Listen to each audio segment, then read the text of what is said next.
വാനമ്പാടി സീരിയലിലെ നടൻ എന്ന നിലയിലാണ് നടൻ സായി കിരൺ മലയാളികൾക്ക് സുപരിചിതനാകുന്നത്. 2017 സംപ്രേഷണം ചെയ്തു തുടങ്ങിയ സീരിയലിൽ മോഹൻകുമാർ എന്ന നായക കഥാപാത്രത്തെയാണ് സായി അവതരിപ്പിച്ചത്.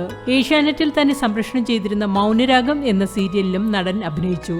ഇതോടെയാണ് മലയാളക്കരയിൽ വലിയ സ്വീകാര്യത നേടാൻ നടനായത്. ഇപ്പോഴിതാ സായി കിരൺ വീണ്ടും വിവാഹിതനാകുന്നതിന്റെ വിശേഷങ്ങളാണ് പുറത്തു വന്നിരിക്കുന്നത്. തെലുങ്ക് സീരിയലുകളിലൂടെ ശ്രദ്ധേയായ നടി ശ്രാവന്തിയാണ് സായി കിരണിന്റെ വധുവാകാൻ പോകുന്നത്. നീയും ഞാനും എന്നേക്കും എന്ന ക്യാപ്ഷനിൽ സായിയുടെ വധു ശ്രാവന്തിയാണ് നിശ്ചയത്തിന് ചിത്രങ്ങൾ പോസ്റ്റ് ചെയ്തത്. തെലുങ്കിൽ 5000-ലധികം പാട്ടുകൾ പാടിയ പ്രശസ്ത ഗായകൻ വി രാമകൃഷ്ണയുടെ മകനാണ് സായി കിരൺ. അമ്മ ജ്യോതിയും 70കൾ മുതൽ ദൂരദർശനിൽ പാട്ടുകൾ പാടുന്ന ഗായികയാണ്. നുവൈ കാവല്ലി എന്ന ചിത്രത്തിൽ സഹതാരമായി അഭിനയിച്ചുകൊണ്ടാണ് സായി കിരണിന്റെ അഭിനയ രംഗത്തെ അരങ്ങേറ്റം. എന്നാൽ ഒരു നടൻ എന്ന നിലയിൽ സായി കിരണിന് അംഗീകാരങ്ങളും പ്രശംസകളും ലഭിച്ചത് സീരിയൽ ലോകത്ത് വന്നതിന് ശേഷമാണ്.